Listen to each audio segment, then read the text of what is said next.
Hello, good morning, जोहार। मैं संजय और आप देख रहे हैं न्यूज झारखंड। समय हो चला है झारखंड की खबरों को जानने का, तो चलिए जानते हैं आज की झारखंड की 25 मुख्य बड़ी खबरों को। गम्हरिया में प्रचार करने पहुंची गीता कोड़ा, भाजपा झामुमो कार्यकर्ताओं में झड़प, हरवे हथियार से लैस दिखे कुछ लोग। झारखंड में लोकसभा चुनाव 2024 से पहले ही सरायकेला खरसावां जिले में राजनीतिक सरगर्मी बढ़ने लगी है। जिले में गम्हरिया के मोहनपुर में प्रचार के दौरान भारतीय जनता पार्टी, भाजपा और झारखंड मुक्ति मोर्चा झामुमो के कार्यकर्ताओं के बीच रविवार को झड़प हो गई। भीड़ में मौजूद कुछ लोग हरवे हथियार से लैस दिख रहे हैं। भाजपा प्रत्याशी गीता कोड़ा गम्हरिया प्रखंड का दौरा करने के लिए रविवार को रापचा पंचायत के मोहनपुर पहुंची थी। इस दौरान झामुमो कार्यकर्ताओं के साथ भाजपा कार्यकर्ताओं की झड़प हो गई। इस दौरान दोनों पक्षों के बीच राज्य सरकार व केंद्र सरकार के खिलाफ जमकर नारेबाजी भी हुई। बताया जा रहा है कि हरवे हथियार से लैस झामुमो समर्थकों ने गीता कोड़ा का विरोध शुरू कर दिया। भाजपा समर्थकों ने भी उनका प्रतिकार किया। बताया जा रहा है कि झारखंड मुक्ति मोर्चा झामुमो और भारतीय जनता पार्टी भाजपा कार्यकर्ताओं के बीच धक्का मुक्की भी हुई। कहा जा रहा है कि वहां के लोग का कहना है कि हमने गीता कोड़ा को वोट देकर जिताया, लेकिन 5 साल में एक बार भी उन्होंने क्षेत्र का भ्रमण नहीं किया, उल्टे भाजपा में शामिल होकर मतदाताओं का अपमान किया। समाचार मिलने के बाद पुलिस की टीम और प्रशासनिक अधिकारी गांव पहुंचे। उन्होंने गांव के लोगों को समझा बुझाकर शांत करवाया और सांसद गीता कोड़ा को भीड़ के बीच से सुरक्षित निकाला। फिर 40 डिग्री पहुंचा झारखंड का तापमान। हालांकि इन जिलों में आज बारिश का अलर्ट, सावधान रहने की अपील। झारखंड का तापमान एक बार फिर 40 डिग्री हो गया है। आने वाले दिनों में गर्मी और बढ़ेगी। अगले 4 से 5 दिनों में उच्चतम तापमान में 3 से 4 डिग्री की वृद्धि होगी। मौसम विभाग ने यह जानकारी दी है। हालांकि इधर भारत मौसम विज्ञान विभाग IMD के रांची स्थित मौसम केंद्र ने आज सोमवार को पूर्वी सिंहभूम, सरायकेला खरसावां और पश्चिमी सिंहभूम, साहिबगंज, गोड्डा, खूंटी और सिमडेगा में बारिश का येलो अलर्ट जारी किया है। मौसम विभाग ने कहा है कि इन जिलों में कुछ भागों में हल्के दर्जे की बारिश होगी। मौसम केंद्र रांची के प्रमुख अभिषेक आनंद ने मीडिया से बातचीत में कहा है कि इन जिलों में गरज के साथ छींटे पड़ेंगे, बादल गरजेंगे और कुछ जगहों पर वज्रपात होने की भी आशंका है। उन्होंने कहा है कि इसलिए झारखंड में मौसम को देखते हुए इन जिलों के लोगों को सावधान रहना चाहिए, साथ ही सतर्कता भी बरतनी चाहिए। मौसम को देखते हुए कुछ दिशा निर्देश भी मौसम विभाग की ओर से जारी किया गया है। इसमें कहा गया है कि लोग सुरक्षित स्थान पर शरण लें। मौसम खराब हो जाए तो सतर्क और सावधान रहें। जैसे ही मौसम खराब हो, किसी सुरक्षित स्थान पर शरण लें। मौसम खराब होने की सूरत में किसी पेड़ के नीचे खड़े ना हो। आसमान में बिजली कड़के तो बिजली के खंभों से भी दूर रहें। किसान भी खेत ना जाएं और मौसम के सामान्य होने की प्रतीक्षा करें। खूंटी से कांग्रेस प्रत्याशी कालीचरण मुंडा व बीजेपी उम्मीदवार अर्जुन मुंडा 23 अप्रैल को करेंगे नामांकन। लोकसभा चुनाव 2024 के लिए खूंटी लोकसभा क्षेत्र से इंडिया गठबंधन के कांग्रेस प्रत्याशी कालीचरण मुंडा 23 अप्रैल को नामांकन दाखिल करेंगे। कालीचरण मुंडा खूंटी स्थित पतरा मैदान DAV स्कूल से इंडिया गठबंधन के कार्यकर्ताओं और समर्थकों के साथ जुलूस की शक्ल में नामांकन करने उपायुक्त कार्यालय पहुंचेंगे। इसके बाद नामांकन पत्र दाखिल करेंगे। इसकी तैयारी शुरू कर दी गई है। इस दौरान कांग्रेस, झामुमो समेत जो इंडिया गठबंधन के नेता मौजूद रहेंगे। बता दें कि खूंटी से बीजेपी प्रत्याशी अर्जुन मुंडा भी 23 अप्रैल को ही नामांकन दाखिल करेंगे। खरसावां राजवाड़ी परिसर में भाजपा की विश्व स्तरीय कोर कमेटी की बैठक जिला अध्यक्ष उदय सिंहदेव की अध्यक्षता में हुई। बैठक में लोकसभा चुनाव को लेकर रणनीति बनाई गई। बताया गया कि खूंटी से पार्टी प्रत्याशी सह केंद्रीय मंत्री 23 अप्रैल को नामांकन दाखिल करेंगे। इस दौरान खूंटी में आयोजित रोड शो व सभा में खरसावां के कार्यकर्ता भी भाग लेंगे। बोकारो में बियाड़ा की इस्पात कंपनी में लगी आग, करीब 1.5 करोड़ का नुकसान।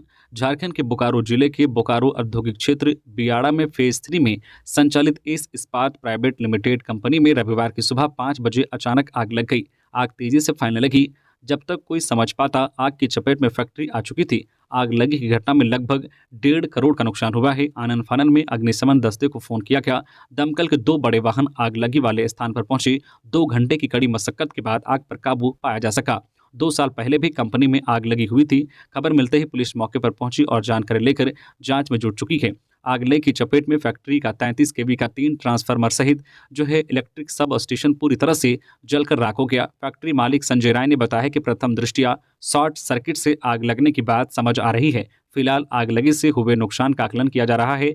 1 से 1.5 करोड़ के आसपास नुकसान का अनुमान है। इस घटना में किसी मजदूर के साथ कोई हताहत नहीं हुआ है। सुबह 7 बजे के बाद फैक्ट्री में आग की स्थिति सामान्य हुई। बालीडीह थाना पुलिस घटनास्थल पर पहुंची। इंस्पेक्टर संजय कुमार ने कहा है कि मामले की जानकारी ली जा रही है। फिलहाल कुछ नहीं कहा जा सकता है। 4 लोकसभा सीटों के लिए 18 अप्रैल से शुरू होगा नामांकन। उम्मीदवारों का जनसंपर्क तेज। राज्य में इस बार लोकसभा की 14 सीटों के लिए चुनाव 4 चरणों में होंगे। पहले चरण में 4 सिंहभूम, खूंटी, लोहरदगा और पलामू सीटों के लिए नामांकन की प्रक्रिया 18 अप्रैल से शुरू होगी और 13 मई को वोट डाले जाएंगे। राज्य की 14 लोकसभा सीटों में एनडीए, इंडी गठबंधन और अन्य दल अब तक 34 प्रत्याशियों की घोषणा कर चुके हैं। घोषित प्रत्याशी गर्मी की तपिश में पसीना बहा रहे हैं। लगातार प्रत्याशियों ने प्रचार अभियान भी शुरू कर दिया है।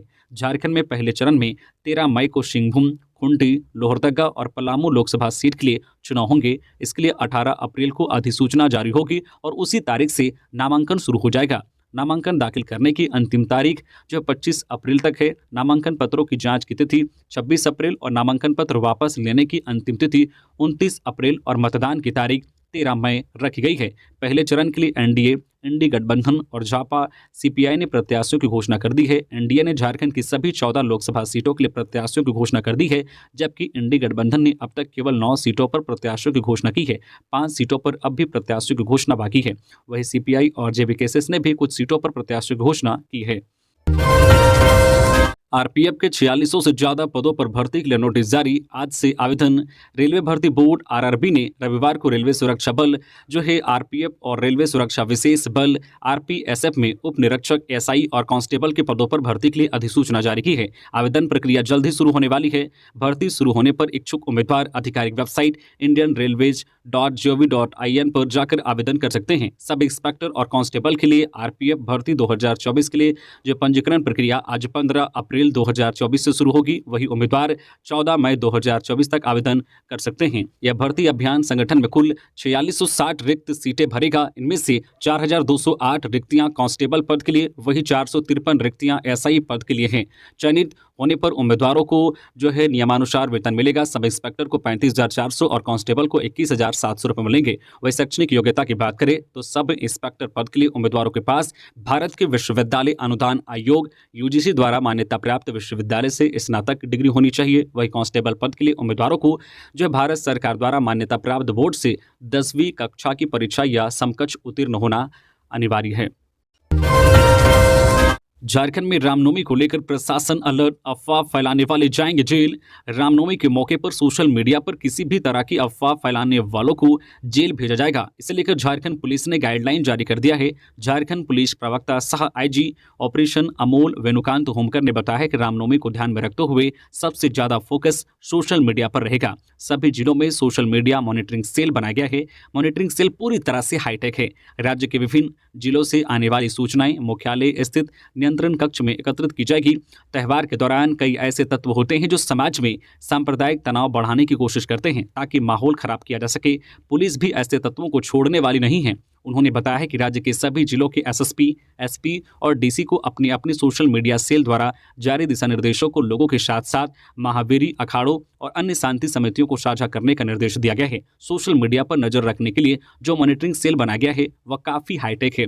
उदाहरण के तौर पर अगर कोई किसी अनजान सर्वर से मैसेज वायरल करता है तो इसकी जानकारी तुरंत मॉनिटरिंग सेल के जरिए साइबर टीम को दे दी जाएगी। सोशल मीडिया के अलग अलग विंग के लिए अलग अलग टीमें बनाई गई हैं। व्हाट्सएप, फेसबुक और एक्स जैसे प्लेटफॉर्म पर नजर रखी जा रही है। झारखंड पुलिस के प्रवक्ता आईजी अमोल वेणुकांत होमकर ने बताया है कि सोशल मीडिया को लेकर जिलों के डीसी और एसपी को 1 दर्जन से अधिक निर्देश जारी किए गए हैं। उनमें शहर के प्रमुख चौराहों पर सोशल मीडिया से संबंधित साइन लगाने और हेल्पलाइन नंबर भी जारी करने के निर्देश दिए गए हैं। आईजी अमोल होमकर के मुताबिक समाज में अफवाह फैलाने के लिए कई तरह के मैसेज फैलाए जाते हैं। ऐसे में आम लोगों से अपील की गई है कि वे तुरंत पुलिस कंट्रोल रूम या अपने स्थानीय थाने में फोन कर इसकी जानकारी दें। जमशेदपुर से सुप्रियो भट्टाचार्य हो सकते हैं उम्मीदवार। हेमंत लेंगे आखिरी फैसला। सुप्रियो भट्टाचार्य जमशेदपुर संसदीय सीट से इंडिया गठबंधन की तरफ से झामुमो के टिकट पर प्रत्याशी हो सकते हैं। जमशेदपुर से सुप्रियो भट्टाचार्य की उम्मीदवारी की चर्चा हेमंत सोरेन तक पहुंच गई है। हेमंत सोरेन ही इस विषय पर आखिरी फैसला लेंगे। कहा जा रहा है कि पार्टी में महासचिव और केंद्रीय प्रवक्ता के तौर पर योगदान दे रहे सुप्रियो भट्टाचार्य भी चुनाव लड़ने के इच्छुक हैं। गौरतलब है कि सुप्रियो भट्टाचार्य झारखंड मुक्ति मोर्चा में पिछले करीब 3 दशक से सक्रिय हैं और उनको सोरेन परिवार का भी काफी करीबी और भरोसेमंद माने जाते हैं। कहा जा रहा है कि सुप्रियो भट्टाचार्य जमशेदपुर में प्रत्याशी के तौर पर मुख्यमंत्री चंपई सोरेन की पहली पसंद हैं। गौरतलब है कि एनडीए की तरफ से भारतीय जनता पार्टी विद्युत वरण महतो को जमशेदपुर संसदीय सीट से प्रत्याशी बनाया गया है। अब अगर यहां से सुप्रियो भट्टाचार्य की उम्मीदवारी का ऐलान किया जाता है तो मुकाबला दिलचस्प होगा। जमशेदपुर में ट्रांसपोर्टर कर्मचारी को दिन दहाड़े गोलियों से भूना, हड़कंप। जमशेदपुर में दिन दहाड़े हत्याकांड को अंजाम दिया गया है। जमशेदपुर में NH 33 पर हथियारबंद अपराधियों ने दिन दहाड़े एक ट्रांसपोर्टर कर्मचारी को निशाना बनाकर उसकी हत्या कर दी। जानकारी के मुताबिक हथियारबंद शूटरों ने ट्रांसपोर्टर कर्मचारी पर 7 राउंड फायरिंग की है। उसकी मौके पर ही मौत हो गई। मृतक का नाम सन्नी यादव बताया जा रहा है। घटना की जानकारी मिलते ही स्थानीय पुलिस मौके पर पहुंची। पुलिस मामले की जांच में जुट गई है। हत्या की वारदात को उलीडी थाना क्षेत्र में अंजाम दिया गया है। पुलिस घटना के पीछे के कारणों का पता लगाने में जुटी है। टाटानगर में सरेआम हत्या की इस घटना से हड़कंप मच गया है। मामले में विस्तृत जानकारी की प्रतीक्षा की जा रही है। गीता कोड़ा पर हमला के खिलाफ बीजेपी प्रतिनिधिमंडल ने चुनाव आयोग को सौंपा ज्ञापन। बीजेपी प्रत्याशी गीता कोड़ा पर हमला को लेकर बीजेपी प्रतिनिधिमंडल ने चुनाव आयोग को ज्ञापन सौंपा है। इसमें दोषियों पर कार्रवाई की मांग की गई है। मिली खबर के मुताबिक बीजेपी प्रतिनिधिमंडल ने चुनाव आयोग को ज्ञापन के साथ घटना का वीडियो भी पेन ड्राइव में दिया है। बीजेपी को चुनाव आयोग की ओर से जांच का आश्वासन मिला है। वहीं प्रतिनिधिमंडल में विधि प्रकोष्ठ के प्रदेश संयोजक सुधीर श्रीवास्तव, प्रदेश कार्य समिति सदस्य रविनाथ किशोर और लक्ष्मी कुमारी मौजूद थे। बाबूलाल मरांडी ने गीता कोड़ा के लिए मांगी सुरक्षा, बोले हार की हताशा में है जेएमएम। चाईबासा के गम्हरिया ब्लॉक स्थित मोहनपुर गांव में बीजेपी प्रत्याशी गीता कोड़ा को कथित तौर पर झारखंड मुक्ति मोर्चा के समर्थकों द्वारा घेरे जाने की घटना पर प्रदेश बीजेपी अध्यक्ष बाबूलाल मरांडी ने डीजीपी से सुरक्षा प्रदान करने की मांग की है। उन्होंने ऐसा दुस्साहस करने वाले लोगों के खिलाफ अविलंब कड़ी कार्रवाई करने की मांग की है। बाबूलाल मरांडी ने यह भी कहा है कि मुख्यमंत्री के गृह जिले में जिला प्रशासन ने निवर्तमान सांसद को सुरक्षा मुहैया नहीं करवाया, जो दुर्भाग्यपूर्ण है। बाबूलाल मरांडी ने कहा कि आम चुनाव में हार निश्चित देख हताशा में झामुमो समर्थकों ने गीता कोड़ा और उनके समर्थकों को नुकसान पहुंचाने का प्रयास किया। गौरतलब है कि लोकसभा चुनाव में चाईबासा से भारतीय जनता पार्टी की प्रत्याशी गीता कोड़ा रविवार को अपने निर्वाचन क्षेत्र में जनसंपर्क अभियान पर निकली थी। गम्हरिया ब्लॉक के मोहनपुर गांव में कथित झामुमो समर्थकों ने हरवे हथियार के साथ उनका काफिला रोक लिया। यहां बीजेपी और झामुमो समर्थकों के बीच धक्का मुक्की भी हुई। घटना से संबंधित वीडियो में गीता कोड़ा भीड़ को समझाने का प्रयास करती नजर आई। भीड़ में शामिल ग्रामीणों के हाथ में तीर, धनुष, कुल्हाड़ी और भाला जैसे हथियार थे। इधर नेता प्रतिपक्ष अमर बावरी ने भी घटना को दुर्भाग्यपूर्ण बताया है। ऑनलाइन सट्टेबाजी में लगाते थे ठगी के पैसे, देवघर से 3 साइबर अपराधी गिरफ्तार। देवघर पुलिस ने 3 साइबर अपराधियों को गिरफ्तार किया है। तीनों की गिरफ्तारी गुप्त सूचना के आधार पर हुई है। गिरफ्तार साइबर अपराधियों ने पुलिस को बताया है कि वे लंबे समय से बैंक व अन्य सरकारी अधिकारी बनकर लोगों से ठगी करते थे। ठगी से मिली रकम का इस्तेमाल वे ऑनलाइन सट्टेबाजी में किया करते थे। देवघर पुलिस अधीक्षक राकेश रंजन के निर्देश में बनी टीम ने साइबर अपराधियों को गिरफ्तार किया है। पूरे मामले में अंतर्राज्यीय गिरोह के शामिल होने की बात आई है। देवघर एसपी ने गिरफ्तार अपराधियों की जानकारी दी है। उनके अनुसार गिरफ्तार अपराधियों में तो संजय पाटिल, उम्र करीब 23 वर्षीय, पिता संजय पाटिल भुरभुरा मोड़ थाना रिखिया निवासी, प्रफुल्ल रवानी, उम्र करीब 25 वर्षीय, पिता सुबल रवानी, ग्राम विष्णुपुर थाना सारवा निवासी, और ऋतिक रोशन, उम्र करीब 21 वर्षीय, पिता प्रकाश मंडल, ग्राम घोरमारा थाना मोहनपुर निवासी के रूप में हुई है। देवघर एसपी ने बताया कि गिरफ्तार अपराधी टेलीग्राम ग्रुप के माध्यम से सट्टा बाजार में निवेश कराने के नाम पर ठगी करते थे। कुछ अपराधी नकली बैंक अधिकारी बनकर लोगों को फोन कर ठगते थे। कई बार ये लोग क्रेडिट कार्ड बनाने के नाम पर भी ठगी करते थे। निशिकांत दुबे के खिलाफ केस, 19 अप्रैल को होगी पूछताछ। कारोबारी से गाय मुक्त कराने का आरोप, सांसद बोले संताल के रास्ते बांग्लादेश में तस्करी। गोड्डा सांसद निशिकांत दुबे के खिलाफ मोहनपुर थाने से नोटिस जारी किया गया है। उन्हें 19 अप्रैल को पूछताछ के लिए बुलाया गया है। इस नोटिस के बाद सांसद निशिकांत दुबे ने झारखंड सरकार पर आरोप लगाते हुए कहा है कि झारखंड सरकार के पुलिस प्रशासन संताल के रास्ते करोड़ों की संख्या में गाय बांग्लादेश भेज रहे हैं। मैंने इसका विरोध किया तो मेरे ऊपर ही केस दर्ज कर दिया है। मुझे मानसिक रूप से परेशान किया जा रहा है। मैं पूछताछ में शामिल होऊंगा। मैं हेमंत सोरेन की तरह भगोड़ा नहीं हूं। नोटिस में कहा गया है कि बलथर गांव के रहने वाले मोहम्मद आफ्ताब ने मोहनपुर थाने में केस दर्ज किया है। इस केस में पूछताछ की जानी है। बता दें कि दिसंबर 2023 में मोहनपुर हंसडीहा रोड में काफ़ी संख्या में गाय लेकर जा रहे व्यक्ति से सांसद ने पूछताछ की। इसके बाद सांसद की सुरक्षा में मौजूद अधिकारियों ने गाय को मुक्त कराया और पुलिस के हवाले कर दिया था। चतरा में चुनाव प्रचार तेज, भाजपा की कालीचरण बोले जीना यहां मरना यहां। आरजेडी नेता सत्यानंद ने कहा बीजेपी कर रही समय की बर्बादी। चतरा लोकसभा सीट पर चुनाव प्रचार तेज हो गया है। भारतीय जनता पार्टी ने यहां से उम्मीदवार उतार दिया है। वहीं गठबंधन ने अब तक इस सीट पर प्रत्याशी के नाम का ऐलान नहीं किया है। हालांकि इस सीट पर राजद के सत्यानंद भोक्ता दावा ठोक रहे हैं। सत्यानंद भोक्ता ने भाजपा पर कटाक्ष करते हुए कहा है कि पीएम मोदी और भारतीय जनता पार्टी का चुनावी मैनिफेस्टो जनता को गुमराह करने वाला है। बीजेपी बीजेपी और उसके नेता आम लोग की मूलभूत सुविधाओं, बिजली, पानी, शिक्षा, चिकित्सा के साथ साथ गरीबों को क्या चाहिए इसकी बात नहीं कर रही है। सीधे smart city, green city, railway, हवाई जहाज व काला धन की बात कर रही है। यही कारण है कि भाजपा और केंद्र सरकार का कोई भी काम जमीन पर दिखाई नहीं देता है। वही कालीचरण खुद को चतरा की माटी का बता रहे हैं। उन्होंने कहा, चतरा लोकसभा क्षेत्र के लोगों की स्थानीय प्रत्याशी की मांग पुरानी रही है, जिससे विश्व की सबसे बड़ी पार्टी बीजेपी ने मुझ जैसे छोटे कार्यकर्ताओं पर भरोसा जताकर आम जनमानस की मांग को पूरा कर दिया है। उन्होंने कहा है कि मुझे भाजपा से प्रत्याशी बनाए जाने के बाद विपक्ष को चुनाव लड़ने के लिए आदमी नहीं मिल रहा है। उन्होंने कहा है कि मैं चतरा का बेटा हूं, जीना यहां, मरना यहां, इसके सिवा जाना कहां। गिरिडीह में वारंटी को पकड़ने पहुंची पुलिस टीम पर हमला करने के आरोप में 2 महिलाएं समेत 5 गिरफ्तार। झारखंड के गिरिडीह जिले के देवरी थाना क्षेत्र के जलखरियोडी में वारंटी को पकड़ने गई देवरी थाना की पुलिस के साथ गाली गलौज कर जानलेवा हमला करने के आरोप में सहायक अध्यापक त्रिभुवन राणा समेत 5 लोगों को गिरफ्तार किया गया है। इनमें 2 महिलाएं शामिल हैं। बताया जा रहा है कि पुलिस अदालत से जारी वारंट के आलोक में आरोपी को पकड़ने पहुंची थी। इस दौरान जानकारी मिलने पर आरोपियों ने पुलिस पदाधिकारियों के साथ न सिर्फ गाली गलौज की बल्कि ईंट से हमला कर दिया। इसमें 2 पुलिसकर्मी घायल हो गए थे। गिरिडीह पुलिस ने जिन आरोपियों को गिरफ्तार किया है उनमें त्रिभुवन राणा के अलावा गजाधर राणा, आशा देवी, गुरुदेव राणा और कुलिया देवी शामिल हैं। ये सभी गिरिडीह जिले के देवरी थाना क्षेत्र के बजगुंदा गांव के रहने वाले हैं। इन 5 की गिरफ्तारी की पुष्टि गिरिडीह के एसपी दीपक कुमार शर्मा ने की है। झामुमो ने मुख्यमंत्री चंपई सोरेन को किया साइड। पूर्व सीएम की पत्नी संभाल रही पार्टी की जिम्मेदारी। अमर बावरी। नेता प्रतिपक्ष अमर कुमार बावरी ने जमशेदपुर में भाजपा के जिला कार्यालय में पत्रकारों को संबोधित करते हुए कहा है कि झामुमो ने मुख्यमंत्री चंपई सोरेन को साइड लाइन कर दिया है, इसलिए उन्हें सरायकेला में उनके विधानसभा क्षेत्र भेज दिया गया है। वह यहां कार्यक्रम कर रहे हैं। लोकसभा चुनाव की अहम जिम्मेदारी पूर्व मुख्यमंत्री हेमंत सोरेन की पत्नी कल्पना सोरेन संभाल रही है। वह ऐसा किस हैसियत से कर रही है? उन्होंने कहा कि भाजपा आरोप लगाती रही है कि झामुमो में परिवारवाद हावी है। कल्पना सोरेन के आगे आने से भाजपा के आरोप सही साबित हुए हैं।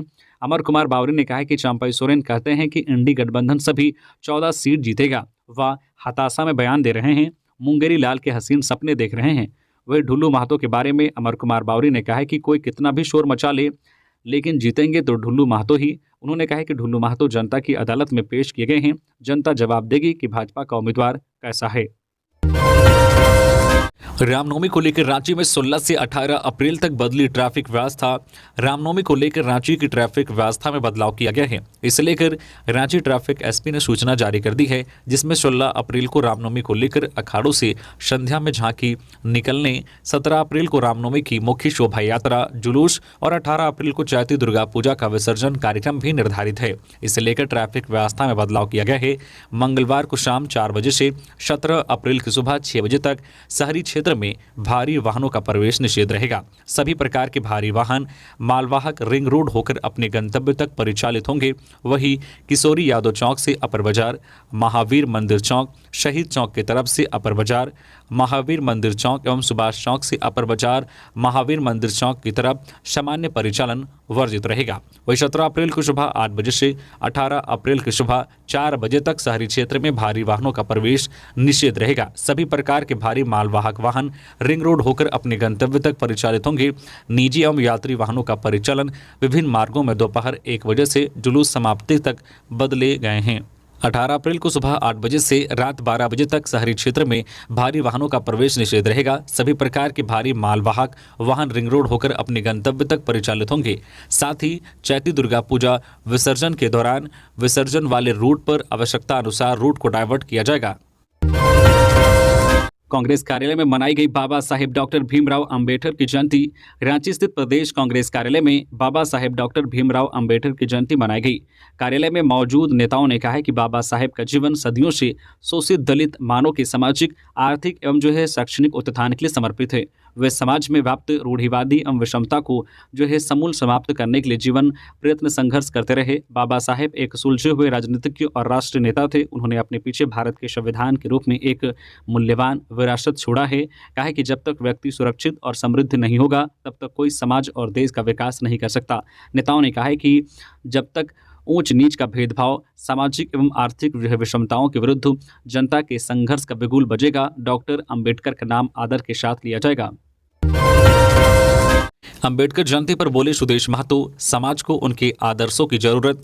बाबा साहेब की जयंती पर आज सुप्रीमो सुदेश महतो ने अंबेडकर पार्क सिल्ली स्थित बाबा साहेब की प्रतिमा पर माल्यार्पण कर श्रद्धांजलि अर्पित की। इसके साथ ही उन्होंने कहा कि बाबा साहेब वंचित वर्ग के उत्थान के लिए सदैव तत्पर रहे थे। बहुमुखी प्रतिभा के धनी बाबा साहेब ने समाज में वर्ग के विभाजन को तोड़ सबको संविधान में समान अधिकार दिया है। सुदेश महतो ने कहा कि आज लोगों को उनके कथन और मार्गदर्शन को अपनाने की जरूरत है। गुमला पुलिस की बड़ी कार्रवाई, अंग्रेजी शराब तस्करी की बड़ी खेप बरामद। गुमला जिले के चैनपुर पुलिस ने रविवार को प्रखंड के बेंदोरा गांव में चेकिंग अभियान चलाकर एक सफेद रंग की सुमो विटा वाहन से 13 पेटी अवैध अंग्रेजी शराब को जब्त किया है। थाना प्रभारी अजय यादव ने बताया है कि गुप्त सूचना मिली थी कि एक टाटा सुमो में अंग्रेजी शराब लोड कर गुमला से डुमरी की ओर ले जाया जा रहा है। प्राप्त सूचना के आधार पर तत्काल कार्रवाई करते हुए बेंदोरा चौक के पास चेकिंग लगाया गया। चेकिंग के दौरान एक टाटा सुमो गाड़ी आता दिखा। पुलिस बल के द्वारा गाड़ी को हाथ देकर रुकवाने का प्रयास किया गया, लेकिन पुलिस बल को देखकर ड्राइवर तेज गति से गाड़ी को भगाने लगा। गाड़ी से पीछा करने पर ड्राइवर गाड़ी को बीच रोड में ही छोड़कर भाग गया। गाड़ी में चेक करने पर देखा गया कि टाटा सुमो वाहन, जिसका रजिस्ट्रेशन नंबर CG 14B4139, उसमें कुल 13 पेटी अंग्रेजी शराब रखा हुआ था, जिसे विधिवत जब्त कर थाना ले आया गया, जिसमें 144 can beer 500 ml, 48 Godfather beer, 48 McDowell, 5 RCM B7 शराब को जब्त किया गया है, जिसकी 50,000 रुपये अनुमानित कीमत लगाई जा रही है। लोहरदगा के कतारी बगान में काम करने गई विधवा की धारदार हथियार से हत्या। महिला की मुकबधिर बेटी से दुष्कर्म के आरोपियों ने दिया घटना को अंजाम। लोहरदगा जिले के स्नेहा थाना क्षेत्र अंतर्गत कुंदगड़ी गांव में एक बगान में काम करने गई अधेड़ विधवा महिला की धारदार हथियार से हत्या करने का सनसनीखेज मामला प्रकाश में आया है। स्नेहा थाना क्षेत्र में अपराधी बेखौफ होकर हत्या की घटना को अंजाम दे रहे हैं। मृतक की पहचान स्वर्गीय विमला मांझी की 50 वर्षीय पत्नी कलावी देवी के रूप में हुई है।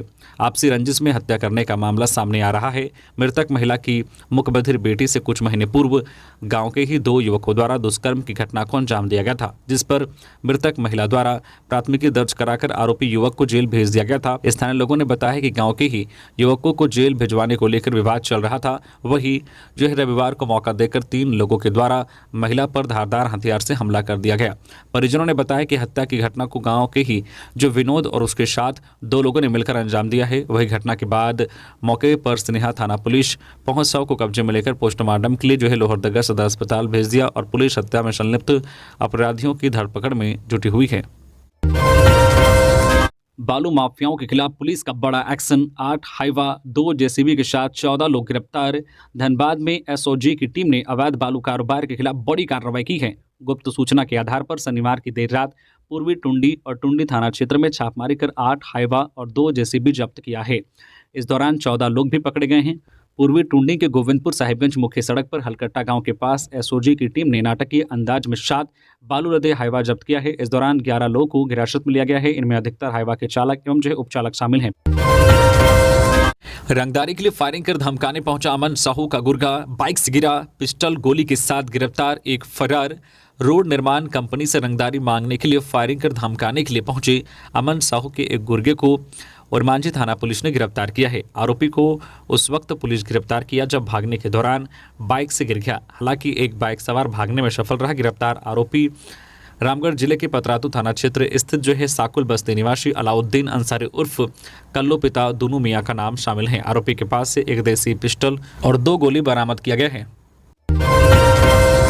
बाहा पर्व को लेकर गिरिडीह शहर में निकली भव्य शोभा यात्रा। मांदर की थाप पर जमकर झूमे लोग। आदिवासी समुदाय द्वारा प्रकृति के उपासना का पर्व बाहा रविवार को गिरिडीह में धूमधाम से मनाया गया। इस दौरान शहर के बस पड़ाव के मरांगबुरु जाहिर थाना में आदिवासी समुदाय के पुजारी ने भक्तों के साथ पूजा अर्चना किया।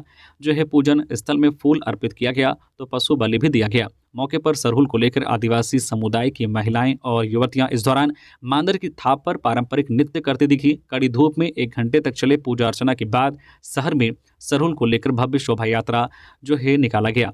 महिलाएं और युवतियां इस दौरान मांदर की थाप पर नृत्य करती निकली। पुलिस के कड़े सुरक्षा व्यवस्था के बीच शहर में निकले भव्य शोभा यात्रा में काफी संख्या में आदिवासी समुदाय के लोगों की भीड़ जुटी। भाजपा नेता सिकंदर हेम्ब्रम के साथ आदिवासी छात्र संगठन के नेतृत्व कर रहे थे और जब शहर में काफी संख्या में आदिवासी समुदाय के महिलाओं के साथ युवतियां और युवकों का जुटान हुआ तो लोग मांदर के थाप पर झूमते हुए शहर भ्रमण किया। सामाजिक नवजागरण के अग्रदूत थे संविधान निर्माता डॉक्टर भीमराव अंबेडकर। झारखंड ने जयंती पर ऐसे किया याद। डॉक्टर भीमराव अंबेडकर की जयंती पर झारखंड ने उन्हें याद किया, श्रद्धा सुमन अर्पित किया। झारखंड मुक्ति मोर्चा की नेत्री कल्पना सोरेन ने उन्हें श्रद्धांजलि दी। झारखंड कांग्रेस ने उनकी जयंती पर कार्यक्रम का आयोजन कर उन्हें याद किया। राष्ट्रीय जनता दल की ओर से भी कार्यक्रम का आयोजन कर उन्हें श्रद्धांजलि दी गई। संविधान निर्माता को उनके अमूल्य योगदान के लिए लोगों ने याद किया। विश्व हिंदू परिषद रांची महानगर द्वारा डोरंडा स्थित उनकी प्रतिमा पर माल्यार्पण कर उन्हें श्रद्धा सुमन अर्पित किया गया। कल्पना सोरेन ने कहा कि संविधान हमारी ताकत है, संविधान हमारा स्वाभिमान है। देश को संविधान रूपी महान ग्रंथ देने वाले संविधान निर्माता, सामाजिक समता और सामाजिक न्याय के पुरोधा भारत रत्न बाबा साहेब डॉक्टर भीमराव अंबेडकर की जयंती पर सत सत नमन। सोशल मीडिया एक्स पर उन्होंने लिखा है कि यह संविधान हमारे वीर जो है पुरुषों के संघर्ष की ताकत है और हम तानाशाही ताकतों के सामने न कभी झुके हैं न कभी झुकेंगे। तानाशाही ताकतों की आंखों में आंख डालकर न्याय की लड़ाई लड़े हैं और लड़ेंगे।